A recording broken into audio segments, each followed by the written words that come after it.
প্রত্যেকটা শখের একটা সঠিক সময় থাকে, প্রত্যেকটা শখের একটা মেয়াদ থাকে।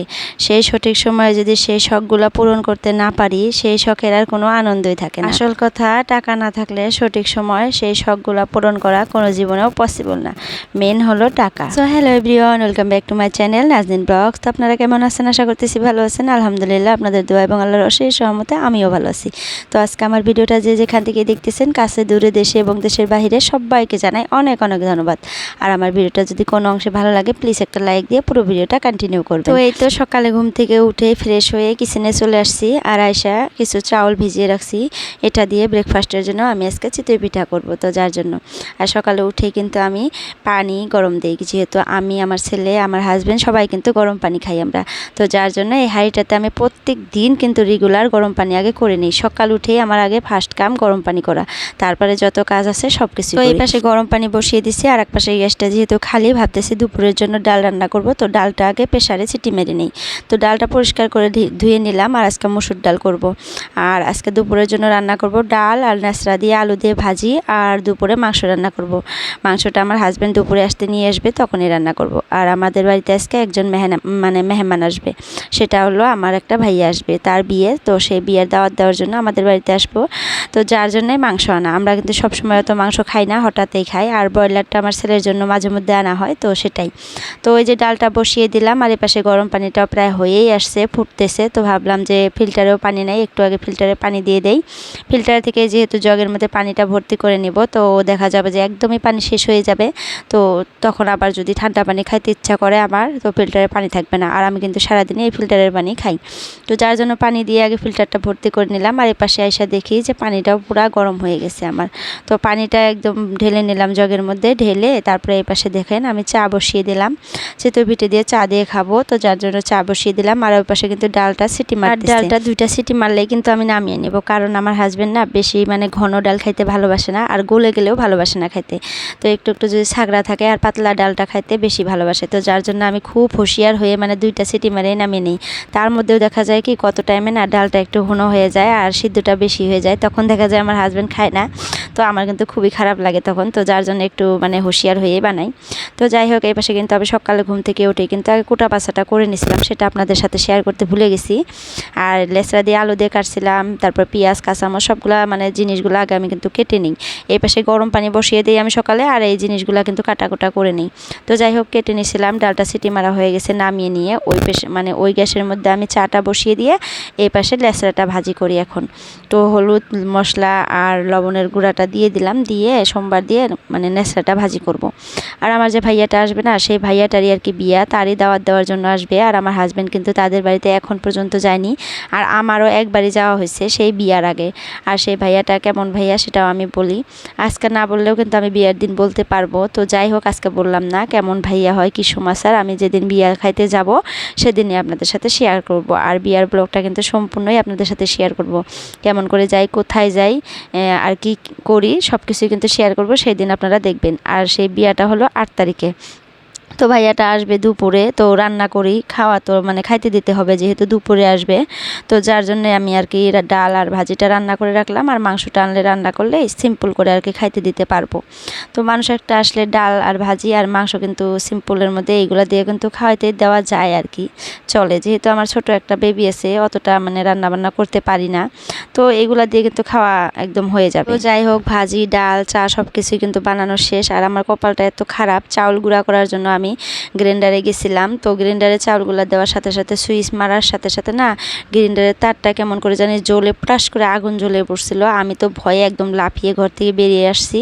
তো গ্রাইন্ডারটা একদমই নষ্ট হয়ে গেল, চাউলগুলো দেওয়ার সাথে সাথে না চাউল তো ঘুরতে ভিতরে গ্রাইন্ডারটা না ঘুরে তারটা জ্বলে গেল। দেখছেন কেমন লাগে এখন বলেন তো? আমার হাজব্যান্ড, ছেলে মেয়ে সবাই কিন্তু ঘুম থেকে উঠে পড়ছে। টাইম মতো যদি এরকম অঘটনটা ঘটে যায়, তাহলে খুবই কিন্তু মেজাজটা গরম হয়। এখন যে কি দিয়ে চা দেবো আমার হাজব্যান্ডকে, সেটাই ভাবে পাইতেছি না। তারপর আমার হাজব্যান্ডকে বললাম যে এরকম এরকম অবস্থা, এখন তোমাকে কি দিয়ে চা দেই? তো সে বলল যে আমাকে মুড়ি বিস্কিট নেমকি যা যা আছে আর কি সন্ধ্যাবেলা খাওয়ার জন্য যে আয়না রাখি, সেগুলা দিয়েই চা দিতে বললো। তো সেগুলা দিয়ে দিলাম। আর ফ্রিজের মধ্যে কালকে যে বিরিয়ানি করছিলাম সেই বিরিয়ানি এক বাটির মতো ছিল। তো ঝটপট করে সেই বিরিয়ানিটা মানে আর একটু গরম করে নিলাম আমি আর আমার ছেলে খাবার জন্য। আর আমার হাজব্যান্ড মুড়ি বিস্কুট এগুলো দিয়ে দেখেন বাটির মধ্যে চা নিয়ে খাইতেছে। আর আমার হাজব্যান্ড না মানে কালকা থোয়া জিনিস খাইতে চায় না, যত ভালো জিনিসই হোক ফ্রিজে রাখলে আর সেই জিনিসটা সে খাবে না আর কি। তো যাই হোক আমরা খেয়ে নিলাম, নষ্ট না করে খেয়ে নিলাম। কালকা সন্ধ্যাবেলা আর কি খাওয়ার জন্য রাখছিলাম। সন্ধ্যাবেলা আমার হাজব্যান্ড আর কি সিঙ্গারা নিয়ে আসছিল, তো যার জন্য খাওয়া হয়নি। তো যাক এখন তো খেয়ে নিলাম, ভালোই হলো, জিনিসটাও মানে খাওয়া হয়ে গেল, আমাদেরও পেট ভরলো, জিনিসটা নষ্ট হলো না।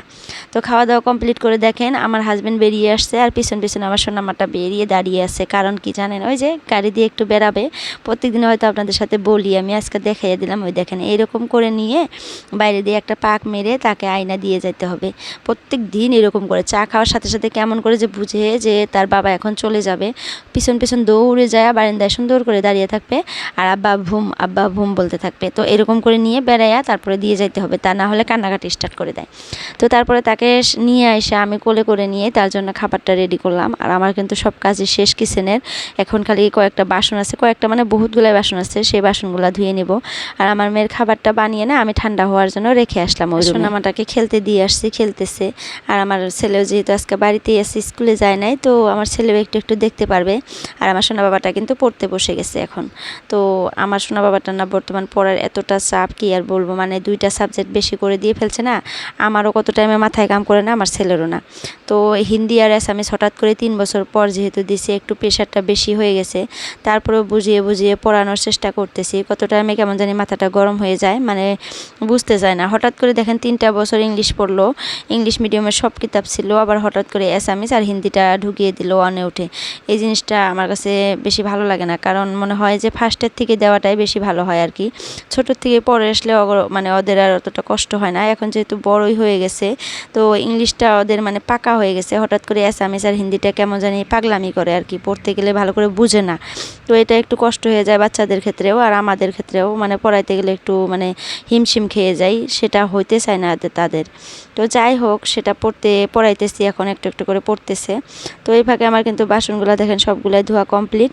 আর আমি কিন্তু গ্যাসটা সব মুছে নিলাম, এখন ঘরটা ঝাড়ু দিয়ে মুছে নেব। আর দেখেন এই বলতে বলতে বাইরে দেখেন কেমন বৃষ্টি চলে আসছে। একটু আগে আমার হাজব্যান্ড চলে গেল, কি সুন্দর ছিল না, দেখলেনি আপনারা দিনটা কি সুন্দর। তো এই দিনটা না এরকম অবস্থা, কোনো গ্যারেন্টি নেই, সকালে দেখবো রোদ উঠছে, আবার দেখি বৃষ্টি, আবার যদি সকালে দেখি বৃষ্টি নামছে, একটু পরে দেখি রোদ উঠছে, এরকম অবস্থা। তো এই দেখেন আমার সোনা বাবাটা পড়তেছে, এখন 9টা বাজে, আমার কিন্তু সব কাজকর্ম করাই প্রায় কমপ্লিট, প্রায় মানে সব কাজ করাই একদম শেষ হয়ে গেছে।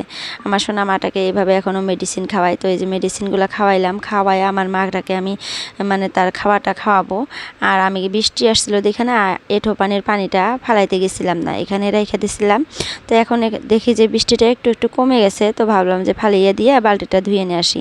আর একটা ছোট্ট কাজও যদি রাইখে আমি মানে বসে থাকি না, আমার কেমন জানি ভালো লাগে না, জানি না আপুরা আপনাদের কেমন। তো সারাদিনের কাজকর্ম কিন্তু শেষ করে এটা কিন্তু সন্ধ্যাবেলা একটু ভিডিও শ্যুট নিয়েছিলাম।